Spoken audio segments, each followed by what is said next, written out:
Today, on the Angry Catholic Show, we're going to tackle, is the church bankrupt? Our angry item of the day is gut check time. And will the window be slammed shut?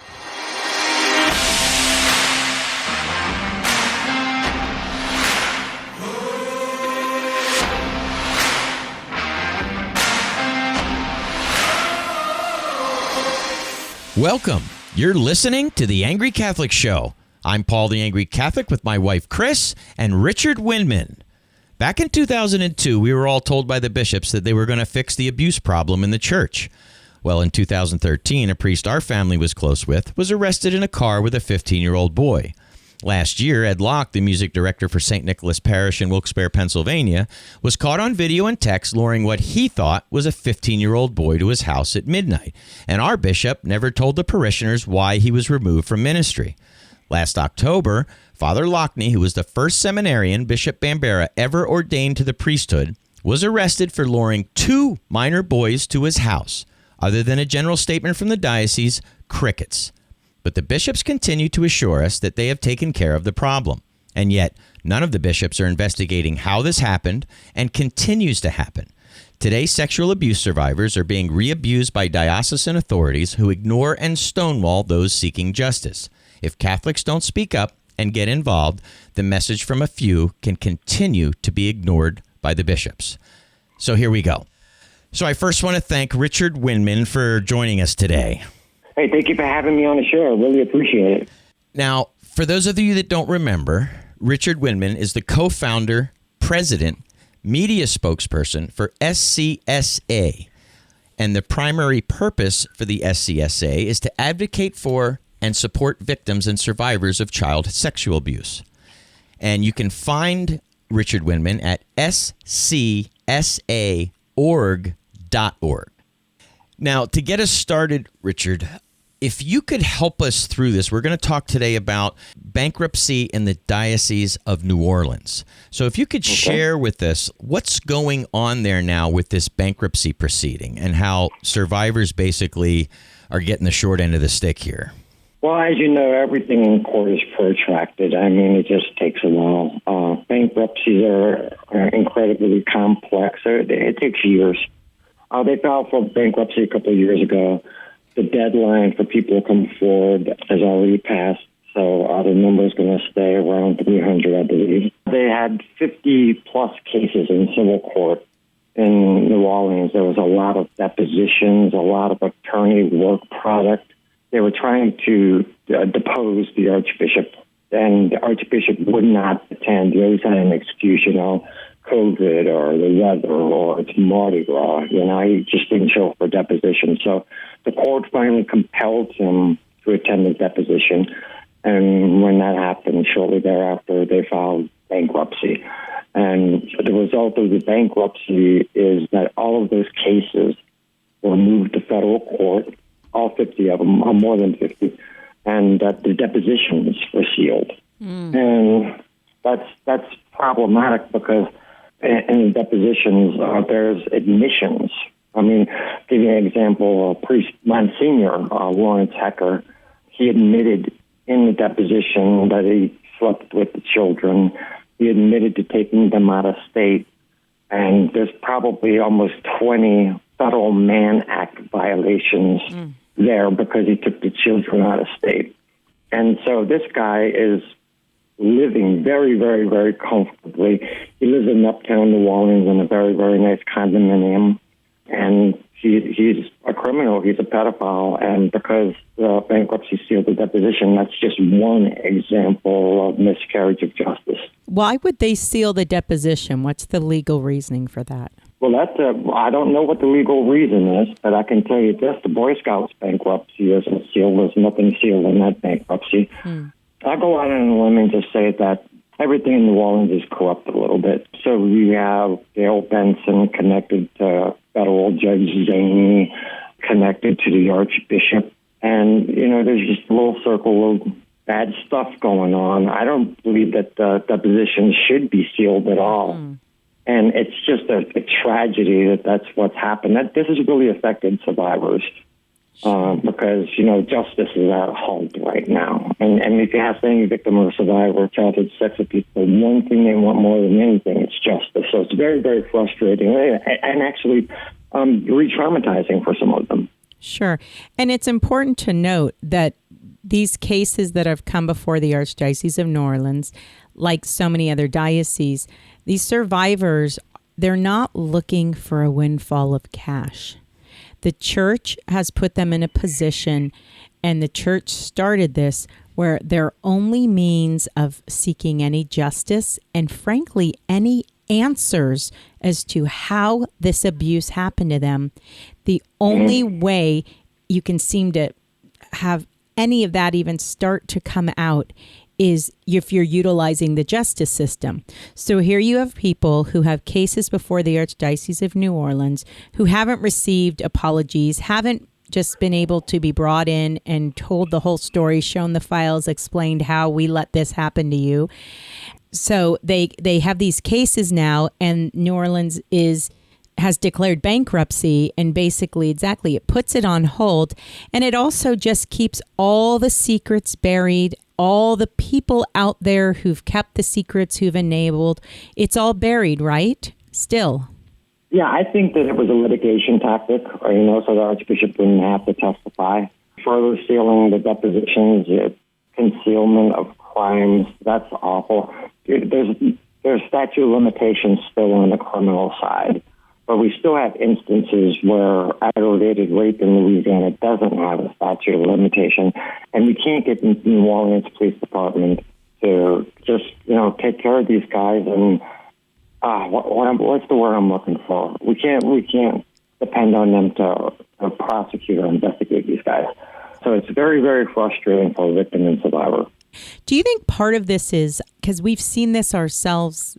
As we've been involved in researching and learning and talking to different people who've been abused, and then I know myself knowing different priests, do you think some of this is if a judge or a police officer or someone knows a priest personally or knows the bishop, and they've shared drinks together for years at this fundraiser, and they've talked, and they feel like I've looked into his eyes, and I feel like there's some trust there, that they almost... For them, it's so unbelievable that they were in the presence of a sick, abusive human being who's a predator that they they can't pursue it. Like they can't go there. I'm not justifying, but I'm just trying to understand why so many people will be able to turn away, dehumanize a victim, not want to believe it, not want to hear anything, put their hands over their ears. Is it just because of the personal relationship maybe that they have with this potential predator? I don't know, but I can tell you that there is a connection to the New Orleans Police Department and the church. One of our chairman of our board, Mason Spong, he told me that back when he was a young patrol officer, that whenever a priest got in trouble, that he was to bring him directly to a seminary and where he was welcomed in, and then the policeman would do what's called a white report. A white report, nothing's going to happen. It's just for the supervisor so he can account for the officer's time, and it goes directly into the wastebasket. And there were some child molestations that happened with that. Also, a lot of the priests that they arrested and brought to the seminary were picked up in stings inside gay bars in the French Quarter. Now, one of the things you had shared with me, Richard, was within these bankruptcy proceedings, the church was still so here they can't go forward on any of these cases. They can't.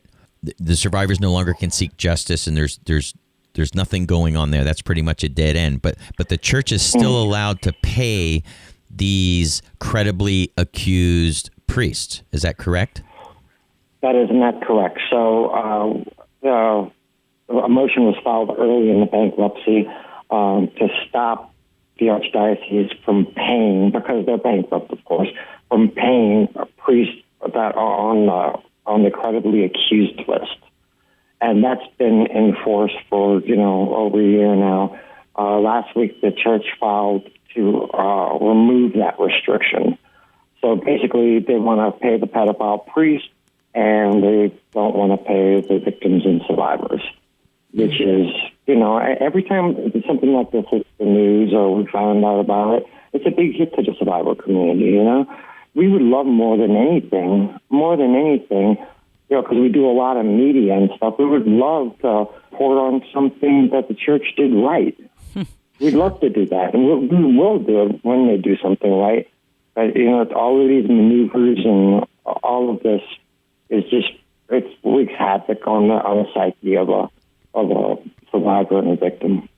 So it was because of the motion that you filed that money got cut off to the credibly accused priest? Is that correct? That's correct, but I didn't personally file it. A group of attorneys for the victims and survivors did. And this is money that is pension, like it would technically be the pension that a retired priest or priest would get. And, because they're bankrupt at this point, and these are guys that are credibly accused out of ministry, you were trying to stop the payments to them if they're not, if this church is bankrupt, they're going to seal the depositions and they're not going to allow any justice for the survivors, the people who are victims of people on these credibly accused lists.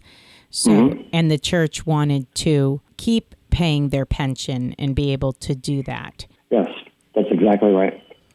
Now, have you been able to talk to any of the attorneys? Oh, yeah, I talk to them occasionally. Yes, I do.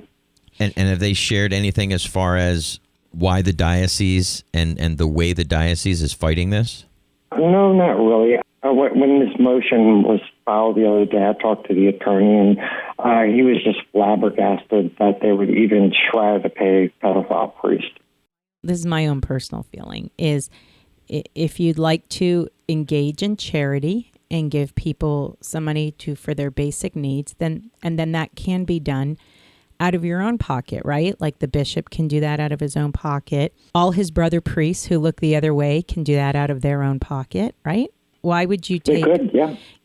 Give if you feel you need to, but to take that money that has been accrued by lay people, and lay people who worked very hard, and who in the Catholic Church were primarily poor immigrants. Certainly, in Louisiana and other areas, big cities, you had a lot of more people that had a deep, abiding faith and gave where they felt, they really felt it in their pocketbook when they gave, and they gave to the church, and this was used to support priests and their pension. I wonder what they would have gave if they knew it was going to someone who was credibly accused and that so many people in the chancery and around look the other way for. I don't know. That's what they would have given for, right? Well, yeah, and I think it's a real conundrum for the average Catholic because, when you put that dollar in the basket, are you funding the pensions for pedophiles? Are you paying the salary of pedophiles? Are you financing childhood sex abuse? In New Orleans, the scandal is huge. The church is not doing very, very well at all. The attendance is down, and of course the revenue. You know what it kind of comes down to? This is just maybe my jaded feeling, is the red flags, some of these red flags were shown right before these men went into the seminary. And then more red flags were shown in the seminary. So if you didn't see it before he was in, you saw it. They saw it during the seminary. And they let him through, and they ordained him, and they did all this. And I really, at this point, I'm almost like, all those who look the other way, the bishops, they should have to pull out of their own pocket and make a support the pedophile priest that we let through fund on their own dime. And if it means they have to eat rice and beans every night, then so be it. Just too many people have been hurt. Too many families have been hurt. And they knew that these aren't deer in the headlight moments. When they get caught, they knew, and they let this happen. I think that's what's so frustrating. You let it happen. You've let people be hurt. You've let families be hurt. And now you want people to pick up the tab. It's not right. It's just not right. It's also a human issue. I mean, you can't let anybody, go off and just die. But, they have regular resources that every other American has. So go get on welfare. Go get on food stamps. Pay your own rent. Maybe find a job. That doesn't involve children, of course. That's right. Yeah, I don't see how the church can be allowed to file bankruptcy when they have massive amounts of assets. Mm-hmm. I'm sure they have giant investment funds. I just can't understand how they're allowed, with all their assets, with all their investment funds, how they can even file bankruptcy and stop these proceedings like that. I just don't understand it. Well, I talked to the attorneys, and they told me that, believe it or not, you don't have to be insolvent to file bankruptcy. And when they explained to me the legal concept, it's kind of gobbledygook to me. Also, the church is a nonprofit organization, and they don't contribute to the tax base. So why should they be able to avail themselves to the federal courts? The other part of it is this idea of justice that the Catholic Church teaches is a cornerstone virtue, and you're supposed to give someone his or her due. That's justice. So even just this whole idea of people having to go into the courts, and then they're playing legal games, and then they're doing bankruptcy, and then they're filing this motion, and then trying to protect and shield this, and I'm so sickened by all of this. I don't claim to know exactly, I don't have some inner voice from God speaking to me, and I don't have all these degrees, and I haven't studied extensively or something like that. But I just think gut check time here, right? This isn't how it's supposed to be happening in the church. This isn't. If you have to sell every building, you sell every building, you come clean, you open up and you have a reckoning, and you let the chips fall.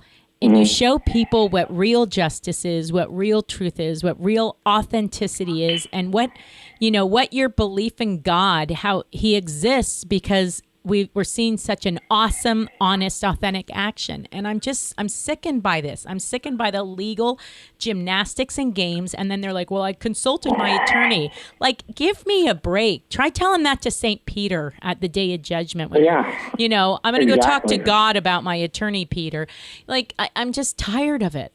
And even Lazard Biernat will tell you, where is Jesus in all of this? Yeah. They never even mention Jesus. That's right. They're not pastoral in their responses at all. No. And in fact, it's shameful how they're responding. Absolutely, it is. Well, it's also shameful, and to me shows the guilt and the malfeasance that's behind all this. Is when they have to seal these documents, when you have to get your attorneys to seal documents, that doesn't show guilt. I mean, I don't know what else it would. If you have to seal documents, if you have to keep that from the public or keep that from the survivors, we have to wake up. We can't tolerate this anymore. I mean, anybody that would give, and I don't mean giving to your parish, like paying the electric bills so they can stay afloat, but anybody that would give money that goes to the bishop now to misuse, to go to attorneys, to go to PR firms, you got to be out of your mind now, right? Or just totally ignorant, willfully ignorant, I guess. Well, the older generations are going to stick with the church. They've known it all of their life. A lot of them believe that the whole thing is a hoax, that this never ever happened, that these are the great accusers who are trying to take the church down. But the younger generation, kids simply aren't interested. I mean, kids don't want to go to church anyway. They grow into young adults, and they're not going to church. You can't get them anywhere near the church. They see what's going on. They understand what's going on, and they vote with their dollars and their attendance. No, and you did just hit something there that I think all of us with teenagers and kids that are in your 20s and 30s, young adults, that are faithful Catholic families, we've raised our kids and we've sacrificed so that they have this faith and understand this faith, and we've read stuff and they've learned it. And I cannot even tell you, but you probably can appreciate it, Richard, how hard the job is to continue to try to teach this faith to your kids, Not that we don't believe, but what they're watching and what they're seeing. And to try to explain to them, no, this is the church Christ founded. I know it doesn't look like it in any way, shape, or form right now, but it really is. And I know it's hurting people horrifically left and right, but this is it. This is it. It's so frustrating. And to the older generation, you said this is what they've known their whole life, so they just put in the basket and go and don't really believe. But I have to question, what is it they've known their whole life? Because it's certainly not the Lord that I've known, and it's not the teachings that I've known. You're not allowed to abuse people. You're not allowed to victimize people. You're not allowed to lie and cheat and steal someone's childhood. You're not allowed to live duplicitously. And I, as a Catholic, I'm not allowed to just shrug my shoulders, while my fellow humans, men and women, are being completely mistreated. I'm not allowed. I think that's one of the Beatitudes, right? Or the proclamation of the kingdom. It's pretty cut and dry. Yeah, like my children, a daughter and a son, both very devout, established Catholics. My son's even a third-degree Knight of Columbus. They won't go anywhere near the church anymore. No. Nowhere near it. Yeah, it's a struggle. It's a real struggle. Well, we've talked about if you were, even though the church doesn't work that way, it works in a hierarchy, but in any other organization, the failure from the current leadership in the church is so massive. Attendance is down. Talk about a priest shortage, and these guys go on about new evangelization, and they go on about, our bishop talks about our Vision 2030. So we've talked about before. It's like putting lipstick on a pig. I mean, we're in bad shape. The church is on life support as far as the human entity in it right now, and I don't know. It's very frustrating to see this just disaster happen, and we're not holding the men that we should accountable. And by filing bankruptcy, all we're doing is helping to re-abuse and re-victimize people that have already been massively hurt by these wicked men in the church, and all they're doing is making it worse now.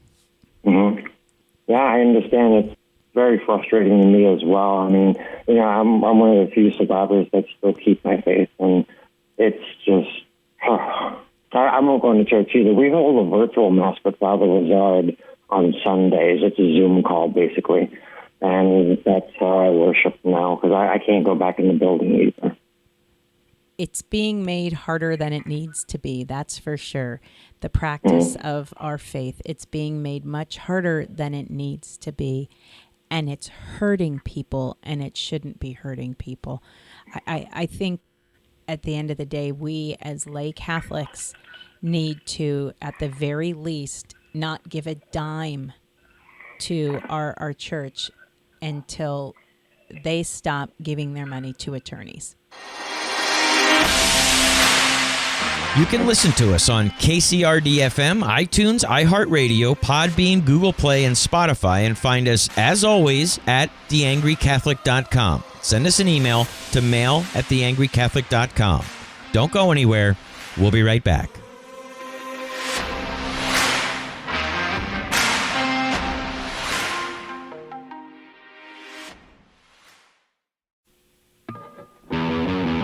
We're back. You're listening to The Angry Catholic Show. I'm Paul the Angry Catholic with my wife, Chris, and Richard Windman. So for our angry item of the day, we came in with gut check time.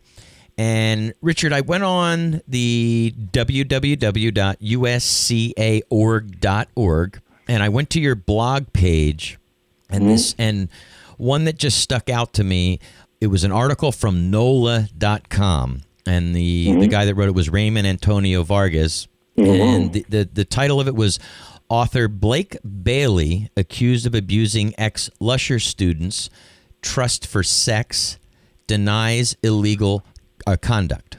And even though this grooming, we'll say, or alleged abuse that this article talked about, even though it wasn't within the church, if you've been accused of sexual misconduct, grooming, sexual abuse, especially in the case of a priest or, with boundary issues, I can't understand if you're not guilty of this, why would you leave any ambiguity in your response, or in some cases, not even answering the questions at all?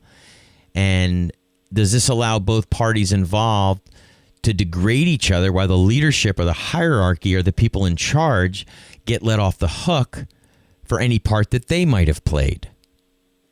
Mm-hmm. Does that make sense? Do you remember this article? Yeah.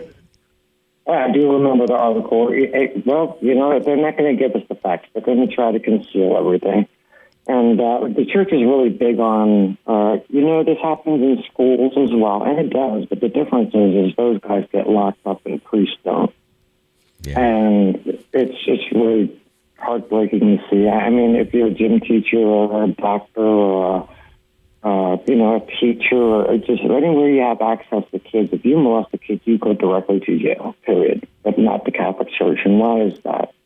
Do you think, too, that, and this does happen a little bit in schools, and then we know so much so in the church, but that when something comes to light, where, say, like a young man or a young woman years after the fact tries to bring to light something that happened, some level of abuse, a person who did the abuse, the possible abuse, doesn't talk about it, keeps quiet, is vague, like Paul was saying. And then sometimes the person who was abused is a little more vague, and maybe that's to protect himself or herself, not to mention it's a lot to talk about. And I think what's frustrating is then you would have the institution, whether it's a school or a college or a religious order or the church, a diocese, there's people in charge who really kind of could come out and bring clarity to it, and the institution could do that, and they don't. And it becomes this big back and forth, and people get on one side, I believe, her or him, and then on the other side, well, I've known so-and-so, and they're staying quiet, and so they haven't proven anything yet. It's this like back and forth in this division when the people in the institution could take care of this immediately if they just would share what they know. Because again, I'll go back. It's not a deer in the headlights moment. People know. I don't think that the bishops and the lawyers will ever allow that to happen, sadly. That's, I think, the upsetting part then is that they're willing to allow division in communities, sometimes all the way down to families. But it all goes back up to the bishops, the hierarchy of the church. How many good bishops can you name? Think about it. It's like the list is getting smaller and smaller because they're business as usual, it seems. Yeah, it's very disheartening. It's really very disheartening. Another thing about the gut check, though, don't you think, is this in this particular article, even though it happened in a school, wasn't he like having like not a sexual relationship yet, but he was friending people, being kind of a mentor, having like a relationship as a teacher. And then as they got older and of age, then he was reaching out and he was keeping in touch after high school and stuff, right? And that reminds me, this can happen. Like I said, this happens in schools. It happens, in kid athletics with kids. And then it happens in the Catholic Church as well, in Catholic institutions. And gut check here is, let's go back to just some levels of boundaries and appropriate behavior and common sense.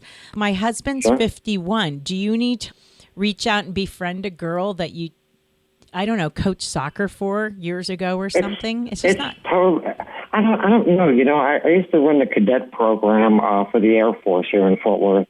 And I had a young lady in one of my cadets.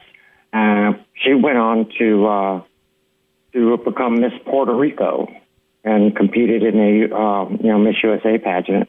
A very attractive young lady, super smart.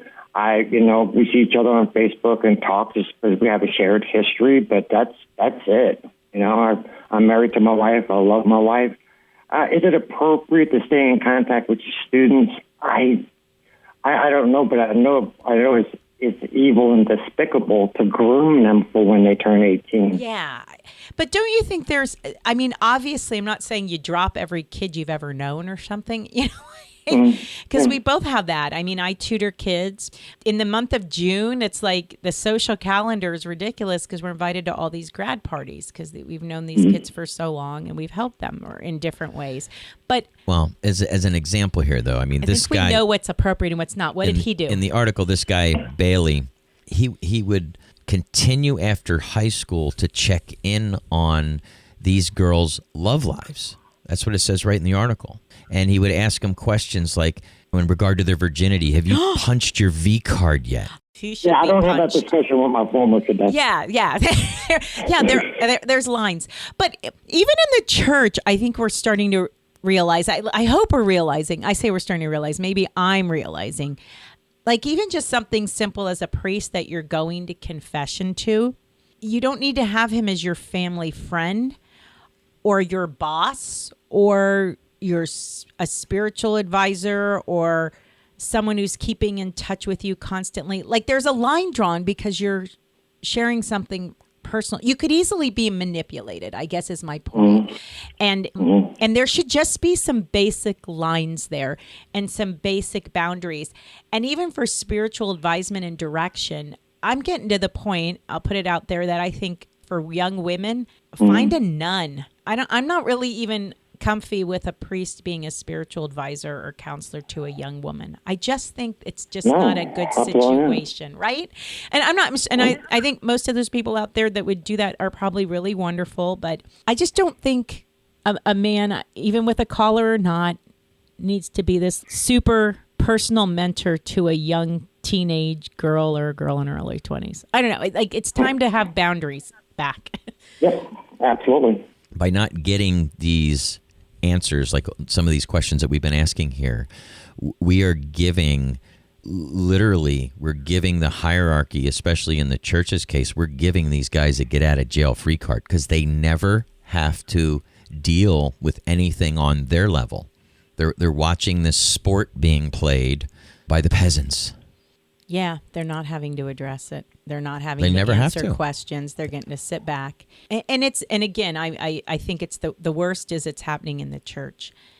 But it does even happen in other institutions. I don't know why they don't have to come forward, open the files, and say what you know and stop this division.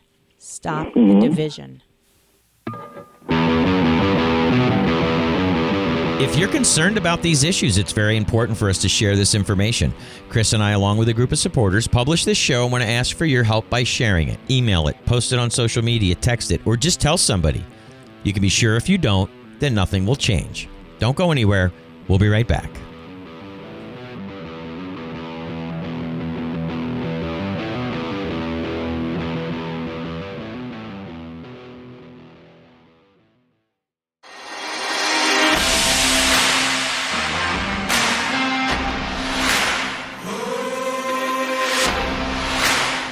We're back. You're listening to The Angry Catholic Show. I'm Paul the Angry Catholic with my wife Chris and Richard Winman.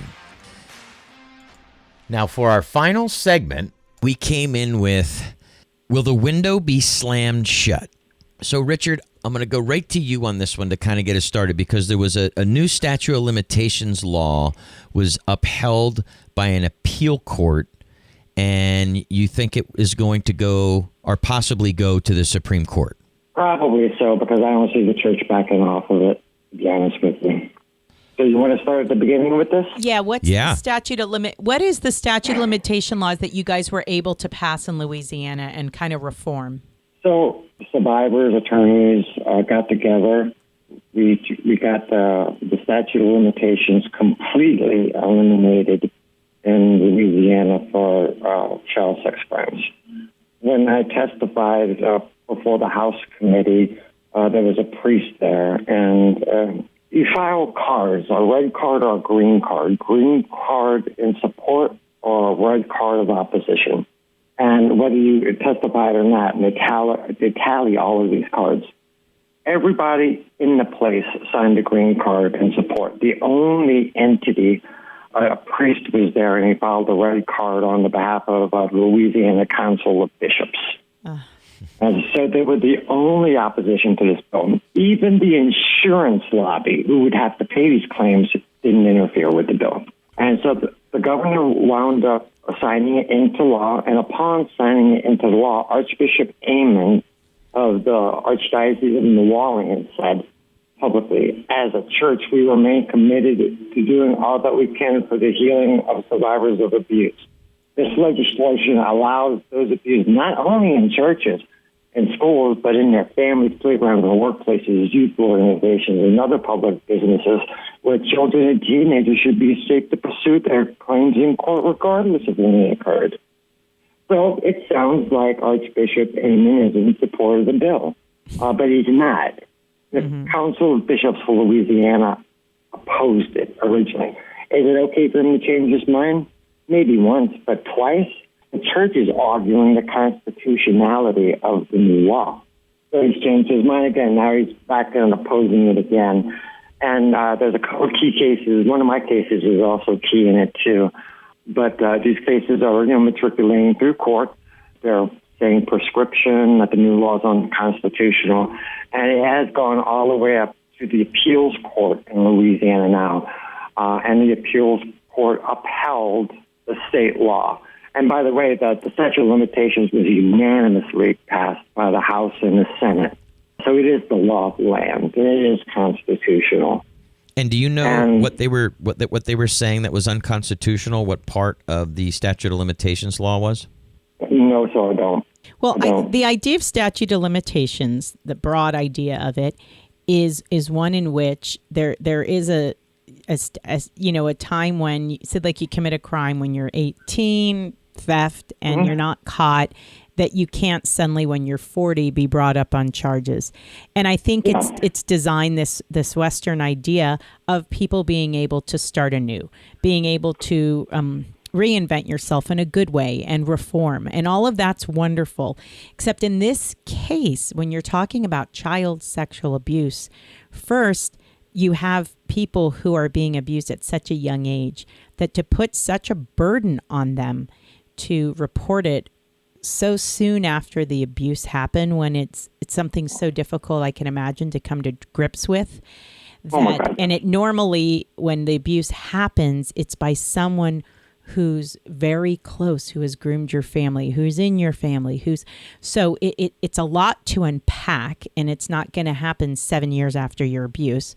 So that's part of it. And then the other part is, too, the research is out there that, statute of limitations being based on, okay, start anew, reinvent yourself, be reformed. But someone who's committing child sexual abuse, the medical evidence, the scientific evidence, that there's not this reform. It's not like, oh, I molested 3 kids and then I turned anew and I don't molest kids anymore. Like, this is, unfortunately, this is a very destructive, disordered behavior, clearly, that's compulsive and seems to right now not have a cure. So, someone doesn't have to steal their whole life, but it just doesn't seem to stop. And I feel, and it makes me, I guess, feel badly for the person who's suffering from it. Mm-hmm. But I want to feel badly for them while they're behind bars and not hurting other people. And right. So and it's that's protection. where they need to be, because let's put it out there, may it be understood that pedophiles have the highest rate of recidivism than any other crime category. They will reoffend. It's a brain defect. There's nothing that they can do about it. There's no cure for it. The only place for a pedophile is in jail. Unfortunately, the bishops have known about this at the latest in the early 50s. Was there like 53? It was, I think, the Paracletes? The Paracletes, they started, but I think it was by 57, 58. Was it that father? Oh, what was his last name? It's escaping me. This Irish priest that put the deposit on the island? Yeah, put a deposit on an island because he said this. They can't be cured. Yeah. They've got to just be there. And and so many, not so many, I don't know the percentage, but it's a significant amount of those who are pedophiles were themselves victims of abuse. So again, there's a part of you, I feel badly. I wouldn't want to be someone who's doing this to people. I just wouldn't.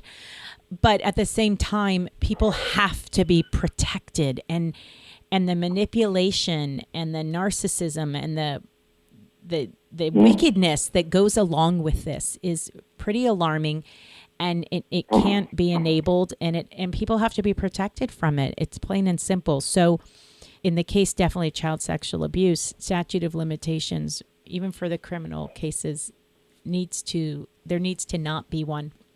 Yeah, and it doesn't go back to the 50s. It actually goes back to the church first recognized that they had a pedophile problem back during the Synod of Elvira, which is a modern-day Granada, Spain, back in 390 A.D. So they've known about this for almost 2 millennia. So they know everything that's going on. Every priest that I talk to that's suspended says everybody in the church knows what's going on. Everybody. Yeah, and back in the day, they immediately suspended the priest, and they wouldn't give them the right of I forget the right. They won't get communion on their deathbed, basically. Yeah, and that's why, Rich, as Catholics, we can't, because you read about it where they get this pass because, we were told by the medical community, the mental health professionals, that we could fix this guy.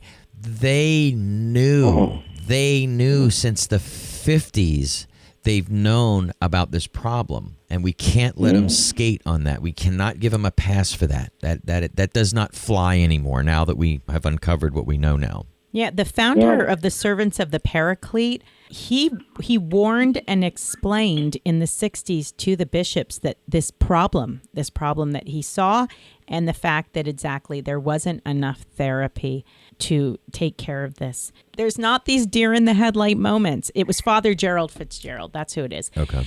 You don't have these moments. And you're right. If you read St. Peter Damian in 1000, you're reading it right now. It's called Gomorrah. And it was a problem then and got dealt with. So if the statute of limitations, if it goes all the way to the Supreme Court and Louisiana's law is upheld and there's no longer a statute of limitations, does that also mean, is there a look back window in this law as well? Can people look back, open up? Okay, good. Is that something they're challenging as well? They eliminated it, and they gave us a 3-year look-back window. Anybody who was abused at any time could file a suit.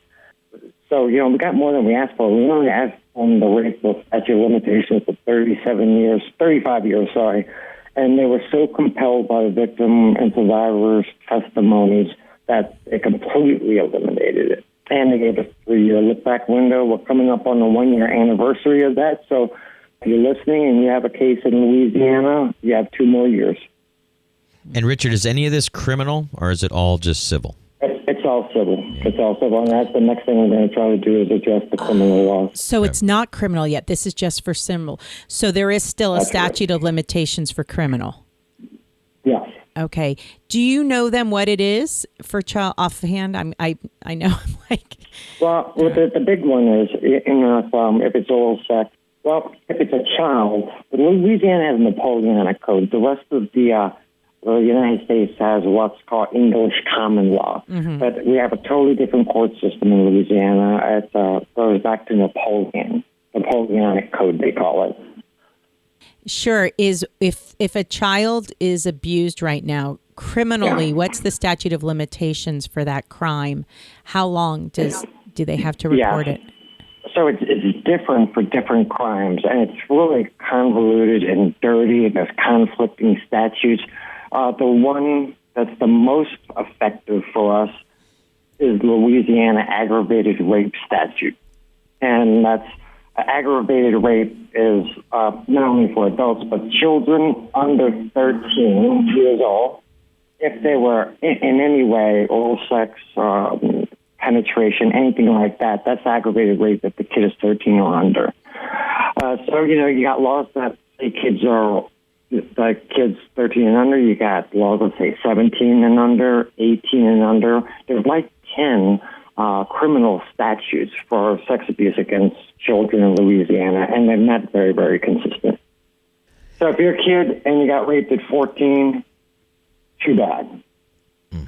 Wow. And if you're raped at 14 and you are ready finally to pursue justice after coming to terms with that, and say like you're in your 40s, you're kind of out of luck criminally going after that guy.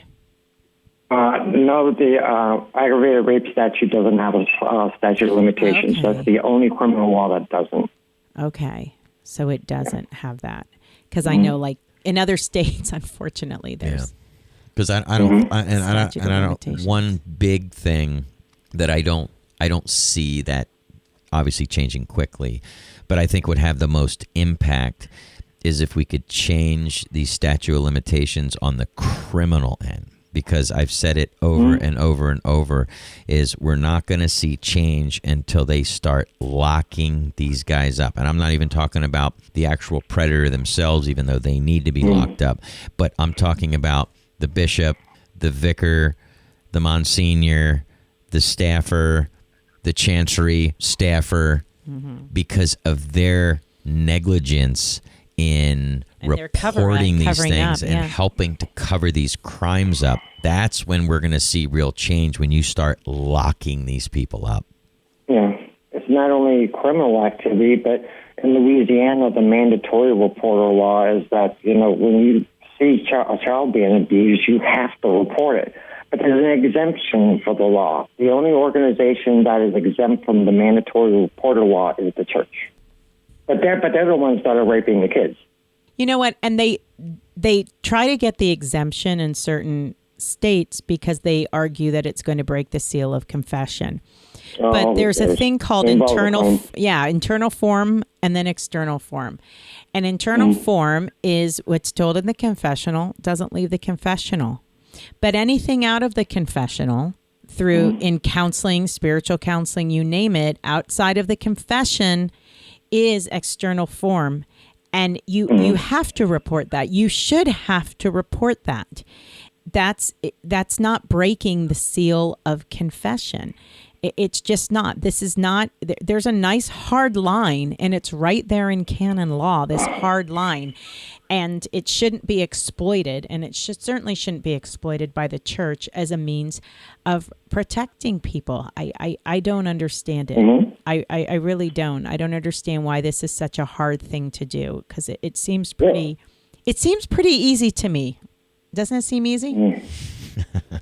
Yeah, it seems easy to me. And, the seal of confession is canon law. That has nothing to do with criminal or civil law. But the church constantly brings up canon law in these civil cases. And so I don't even know why judges, juries even consider canon law. We got guys here in Texas sitting on the back of a pickup truck drinking beer, and they say, there ain't no way the Muslims are bringing Sharia law to the United States. But canon law has been here for hundreds of years. Sure. Well, and you know what? They can bring up canon law all they want, but if they actually followed canon law, we wouldn't be where we are today. We wouldn't be having this problem right now. We wouldn't have the problems today if they actually followed canon law.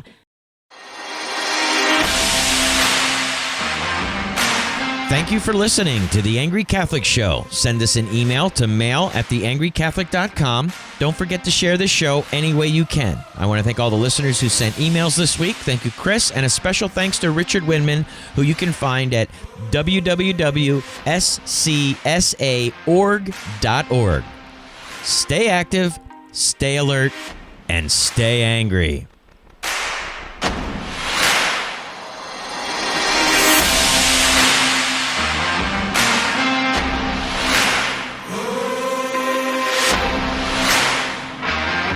This has been a production of Dumb Ox Media, Inc. All rights reserved.